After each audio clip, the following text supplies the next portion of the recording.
So first we need to differentiate with respect to beta. We also need to set equal to 0. So let's write that in, set equal to 0, because that will allow us to find our critical points. So basically with this equation here, this x transpose times y minus x beta,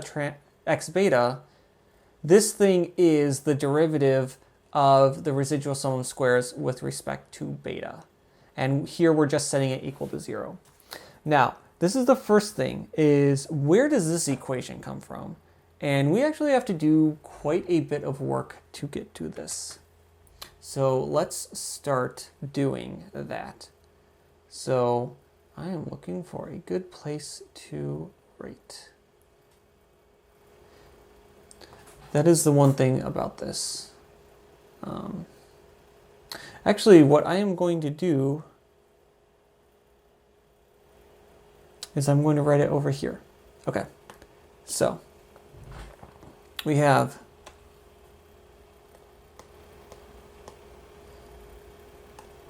what we're trying to do is we're trying to take the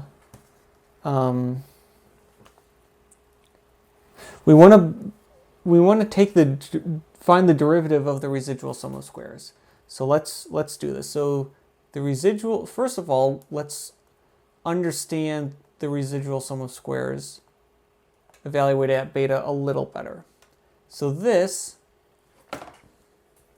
remember, this is equal to y minus x beta transpose times y minus x beta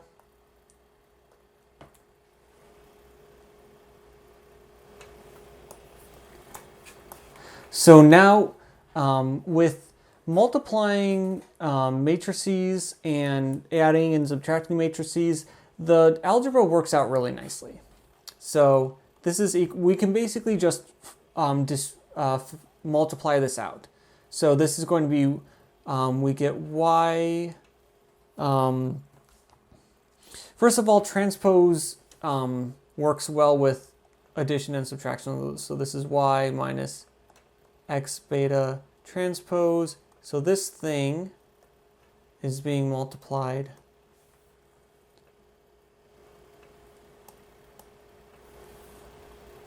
by y minus x beta. Okay, and so now we can sort of just FOIL this out.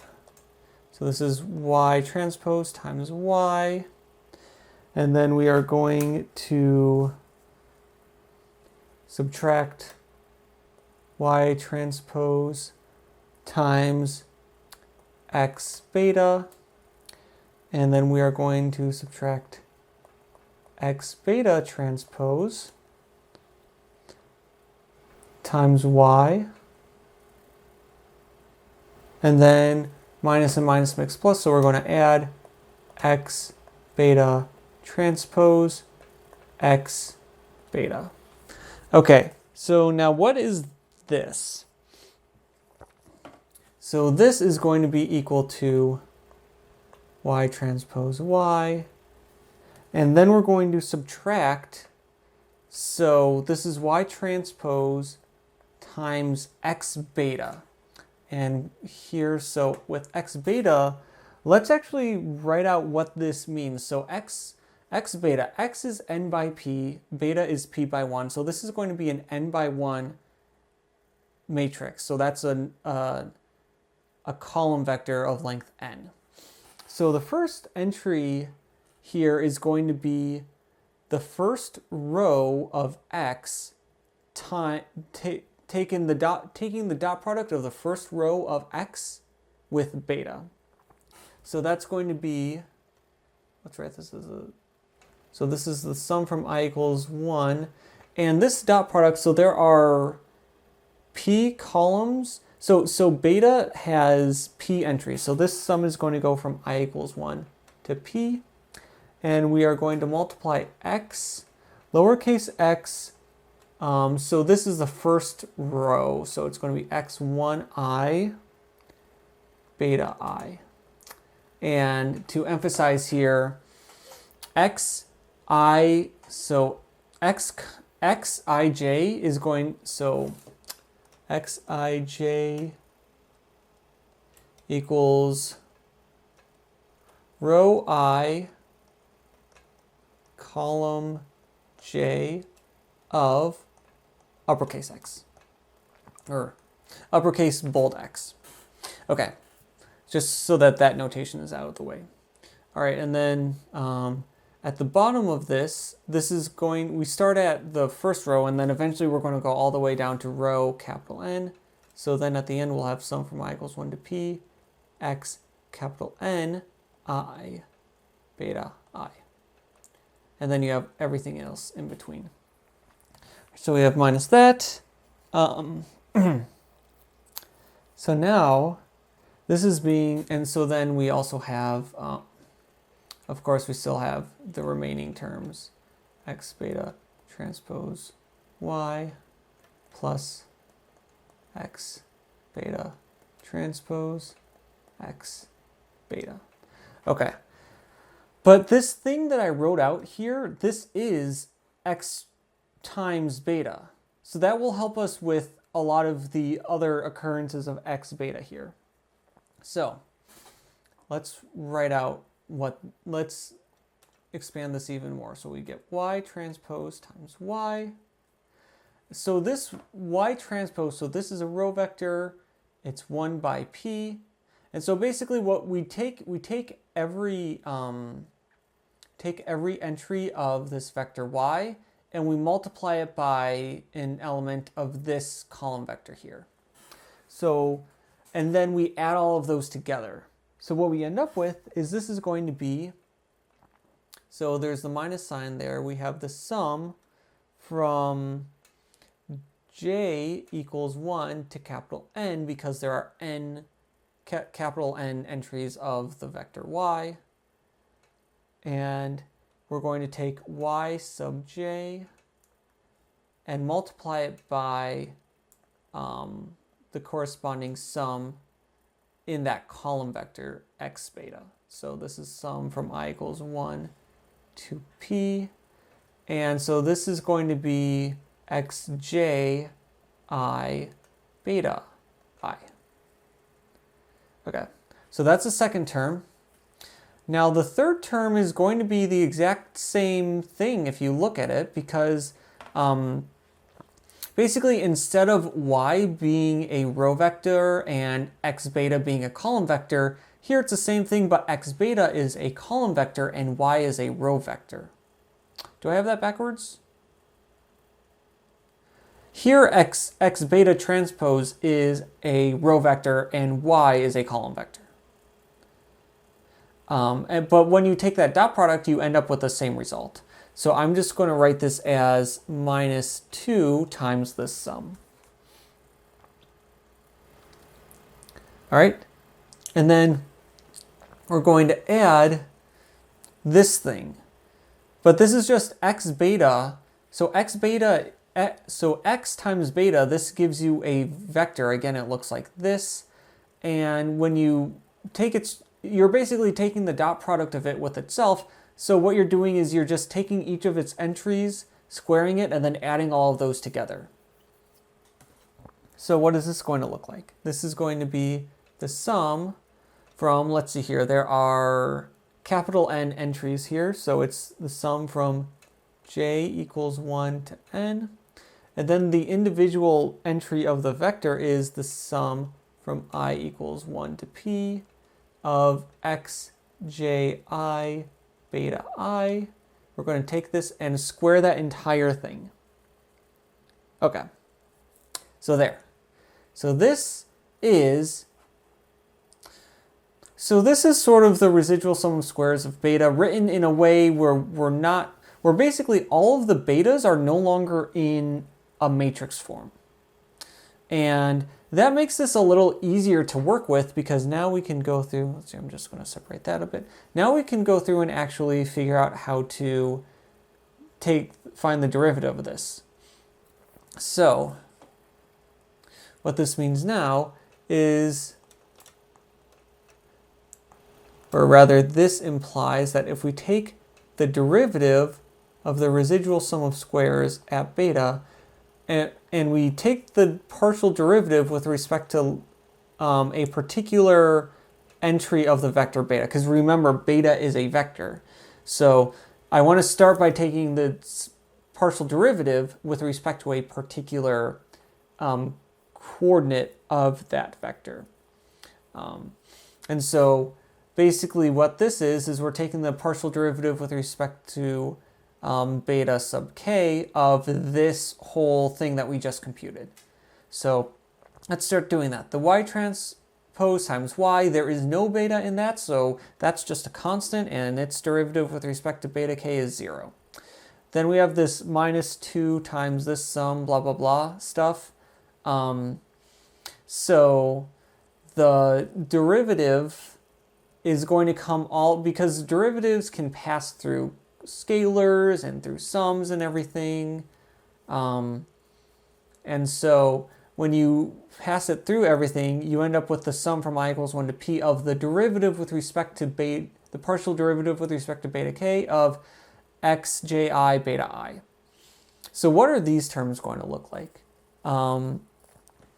So let's just start with, we know that there's going to be minus 2 sum from j equals 1 to n y sub j, and then this sum, the partial derivative of that with respect to beta k. Well, we're taking the sum from I equals 1 to p of something times beta I. So when I is not equal to k, that's just a constant, and so the derivative is going to be 0 and it completely goes away. The only place where we get something that's not 0 is when we take the derivative with respect to beta k, or when I equals k, and we take the derivative with respect to beta k, and then the derivative of beta k with respect to beta k is 1, and so we're just left with x sub j k. So that's what we end up with here. And then we also get this thing as well, and this is the sum from j equals 1 to capital N. And so here we have to remember from calculus that we need to use the chain rule, because we have this function of beta which is being squared. So it's sort of like this is a composition of functions. It's first you have the sum, and then you have the squaring thing. So the squaring operation is the function on the outside. And so the first thing we need to do is we need to take the derivative of the outside function. So the derivative of x squared is 2x. So the derivative of this sum squared is 2 times the sum. So 2 times the sum from I equals 1 to p of xji beta I. And then we need to multiply this by the derivative of what's on the inside. So again, that's the derivative of this sum with respect to beta k. But we talked about that previously, is that's just xjk. So I'd like to keep this on the same line, and I can just barely fit it. Okay, awesome. So now what is this? So now let's go back to writing this using vectors. I'm going to separate that. So this first sum, it's minus 2. This sum here, we can write this sort of as a dot product. And how would we do that? This is the dot product of, let's see here, so we're taking, it's a sum of something times something else, and each of these has like this index that's the same index that we're summing over, and so that's why I'm thinking dot product. So we have all of these yj's, so that would just be the vector y, and then we have these xjk's, and if you take x1k through xnk, that gives you the kth column of the matrix X. And if you remember the notation that we use for columns, we used bold lowercase script for that. So I'm going to write bold lowercase xk transpose times y. So because this is a dot product between these, it doesn't really matter which way they're transposed, just as long as the dimensions check out.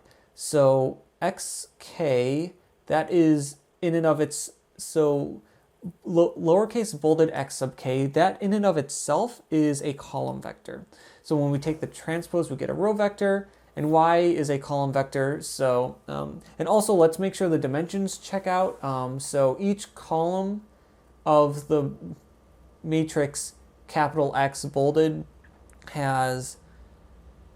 each column has n row, and each column has n entries because there's n rows.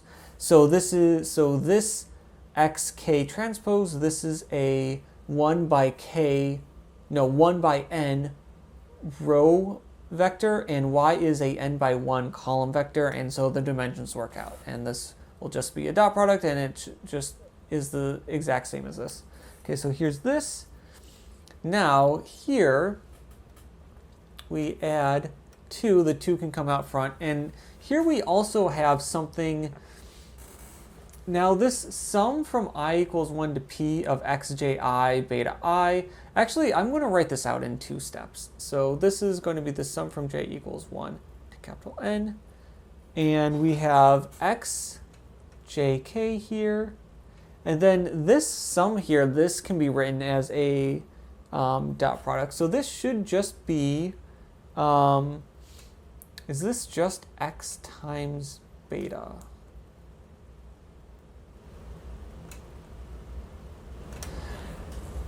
This doesn't seem, I'm not entirely sure about this, because something is telling me that the dimensions, no, the dimensions will work out, because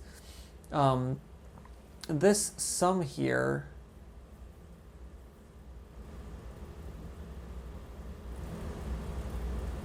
no, the dimensions won't work out. Let me cut to the chase.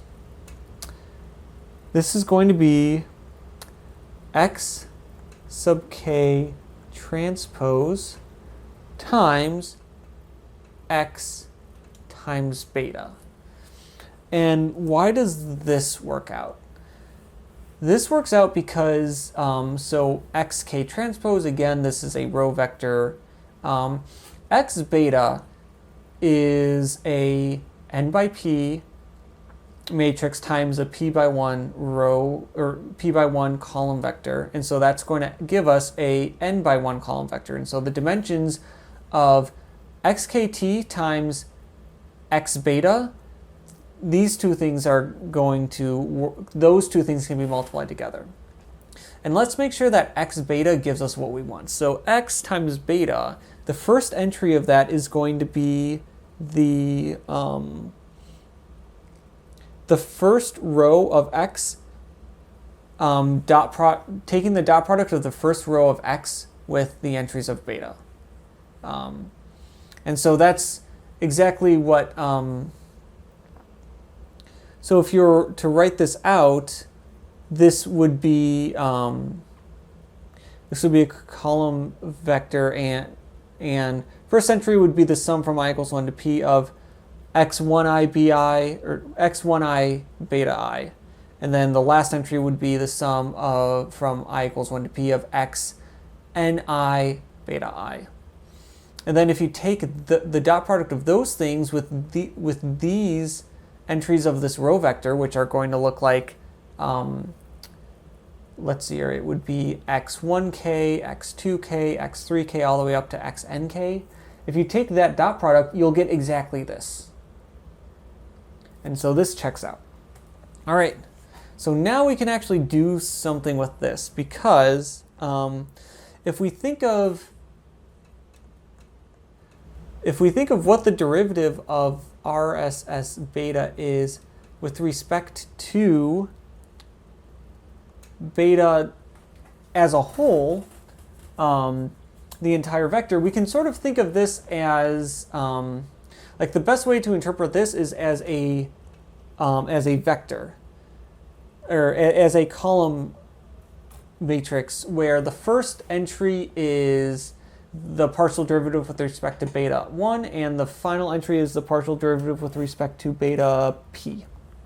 So this is going to be the partial derivative of RSS beta with respect to beta 1, all the way down to the partial derivative of RSS beta with respect to beta p. And then another way of writing this is, so this is going to be minus 2 x1 transpose y all the way down.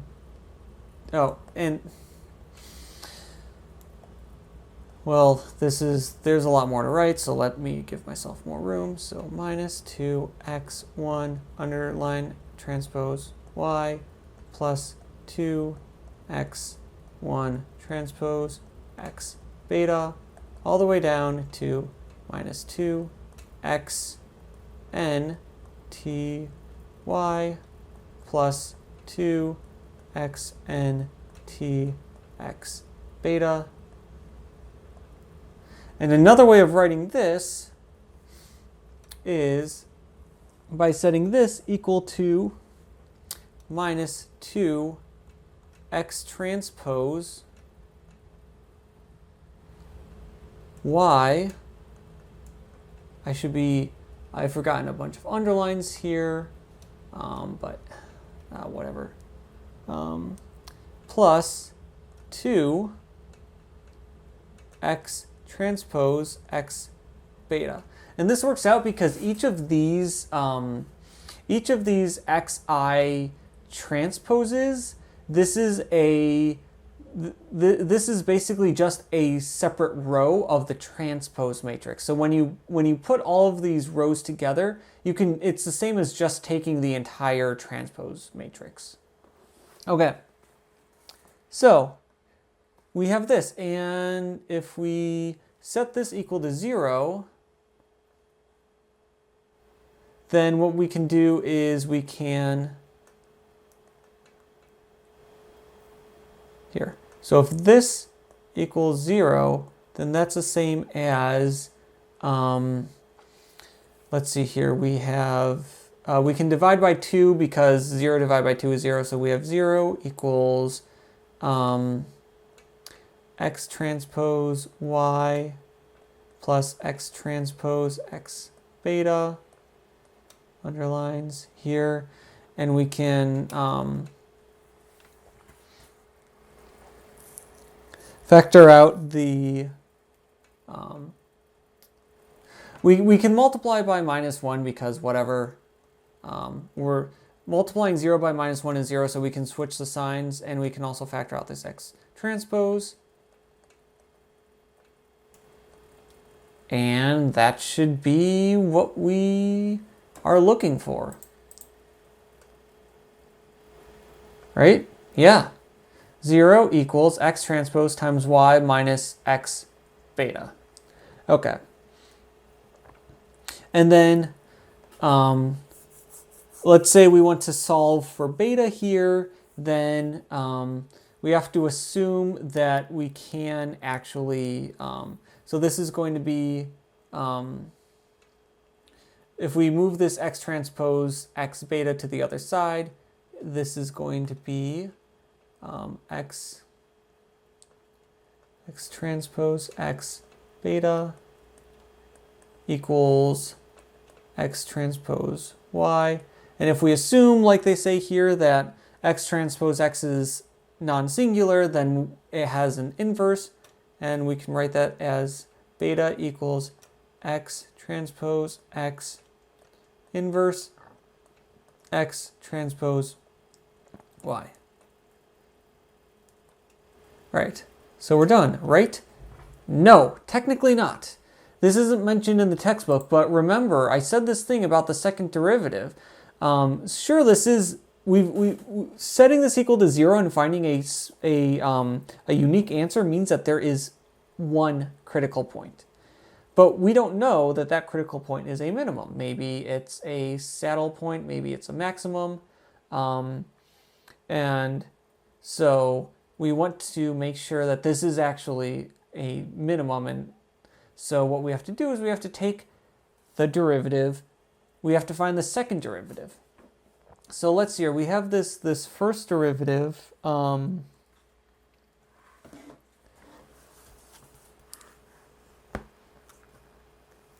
Let's see here. So let's take the second derivative.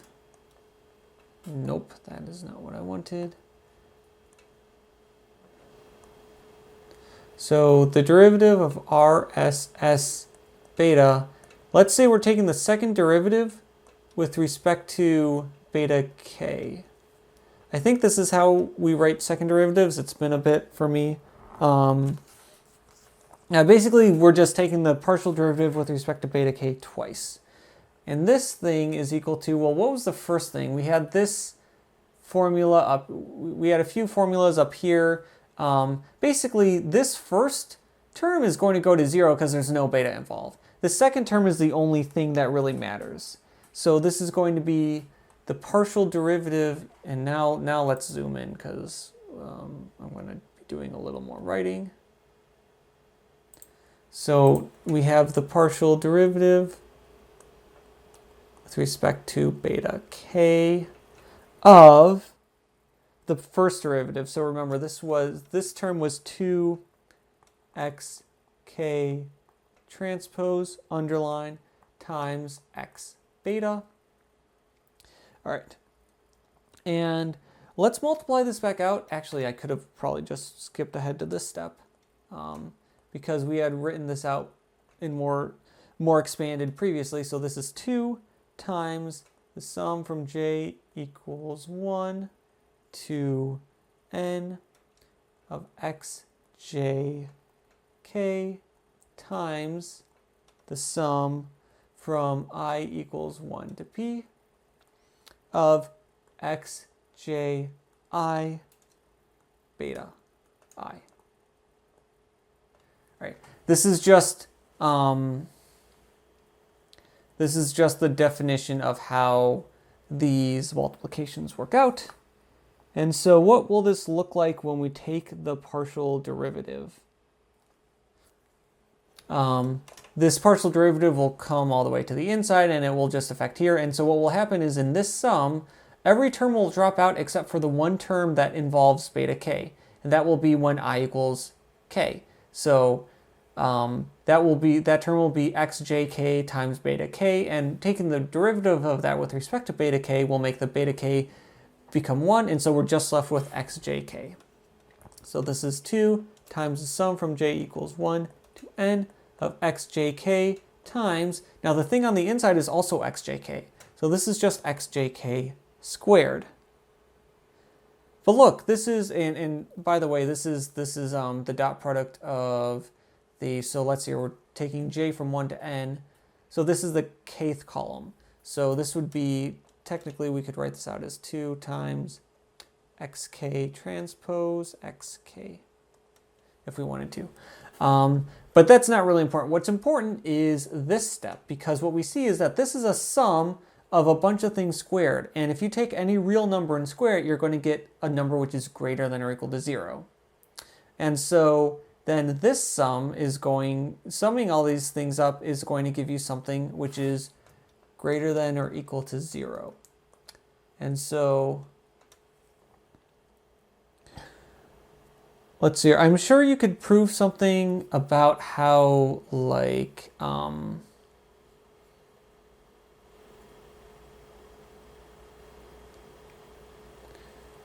yeah, so basically this is going to be greater than or equal to 0. Well, actually, columns that are entirely 0 sort of mess up.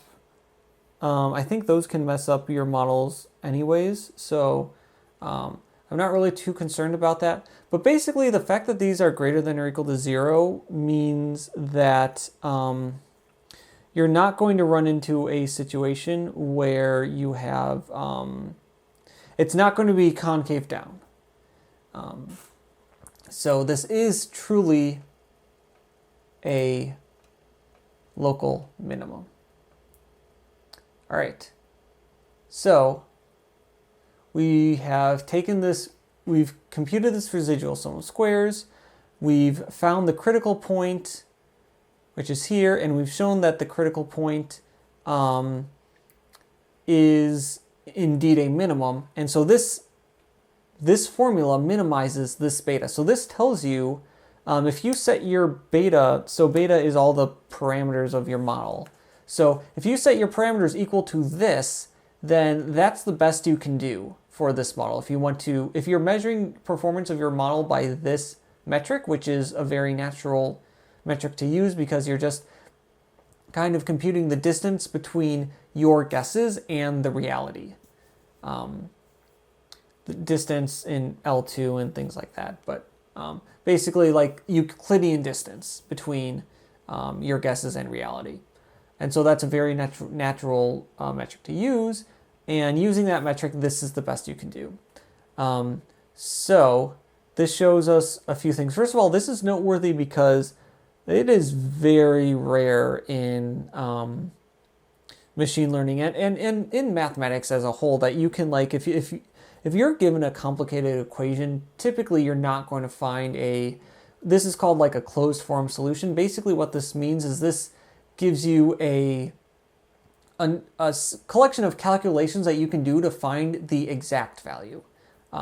This is very rare. This is typically something that you only see with very simple examples. And indeed, this is probably the simplest type of predictive model that exists out there. And because it's so simple, that allows us to have an exact solution. And so that is really nice. And it's noteworthy because typically to try to optimize your model and choose the best parameters, there's no hope for having a closed form solution. You're just going to have to sort of like explore around and sort of guess as to when you think you've done good enough at arriving at good enough of a solution or accurate enough of a solution. And so the fact that we actually have a closed form solution is really nice. It means we don't need to do any extra work to optimize these. We just we just do the calculations. So yeah, there's that. Another thing to note is this sort of goes to show why I wanted to start this series in the first place, is that there is a lot of work that we need to do here. Now I will say that there are, I'm not as comfortable or as familiar with doing calculus on vectors, and I'm sure if you are comfortable doing it, then a lot of these calculations can be skipped. Like I went into a lot of details, like turning these dot products and matrix multiplications, turning them back into sums. Generally, there's rules out there to where I think a lot of this is unnecessary, but it's helpful to me to write out in this detail and to know that I can understand the details and follow along every single step. And so I hope that's helpful for you as well.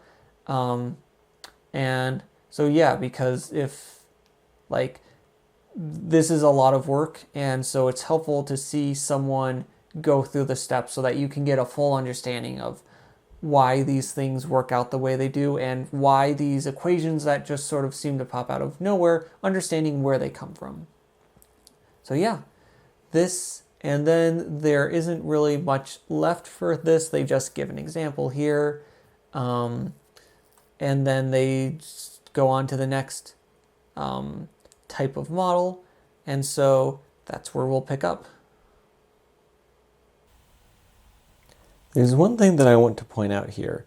So I mentioned that this sum is greater than or equal to 0, and we want the residual sum of squares to be, we want the second derivative to be strictly positive with respect to every single coordinate, because that will guarantee that the function is truly concave up in every coordinate and there's no risk of a saddle point or anything like that. But let's think about this a little bit further. So what would it mean for this sum to be equal to 0? Well, we're summing up a bunch of real numbers squared. So if any of these real numbers is not 0, then when you square it, the result will be greater than 0. And so then the sum will be greater than 0. So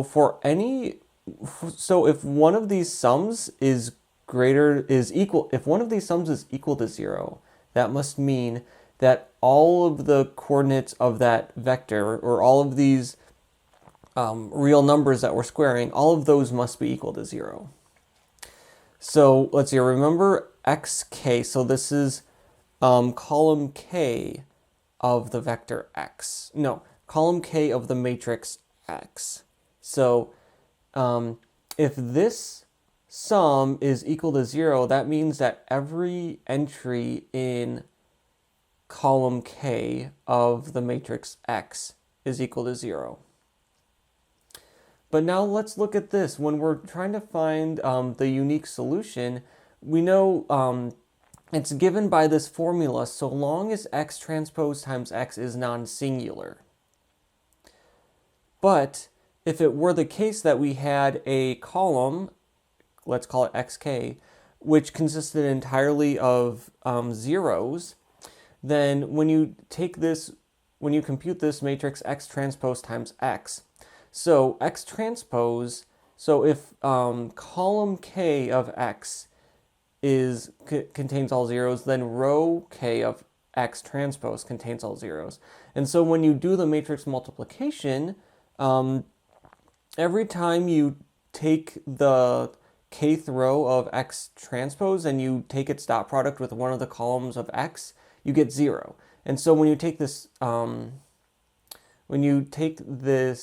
when you do this multiplication, you're going to end up with a row of zeros. And if your matrix, and this is of course a square matrix, if you have a square matrix with a row of zeros, it cannot be non-singular. It cannot be invertible. So if it so happens that one of these sums is equal to 0, then there's no use in even finding a unique solution to this. Then there is no minimum to this formula. There is no minimum to the residual sum of squares. We can only find a minimum when this matrix product is non-singular, in which case it's given by this formula. And the fact that this is non-singular guarantees that all of these sums are strictly greater than 0, which means that the function is concave up in every single coordinate, which means that this solution, because remember this solution is the critical point that we computed earlier, it means that this must be a local minimum because, well, I guess really it would be a global minimum here, but at the very least it's a local minimum.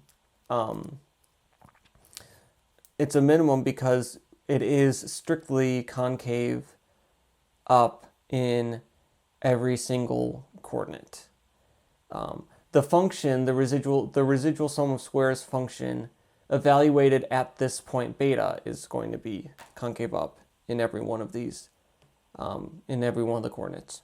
All right, so that confirms that this is a unique solution which minimizes the residual sum of squares. And that's what we were looking to prove, and so we're done.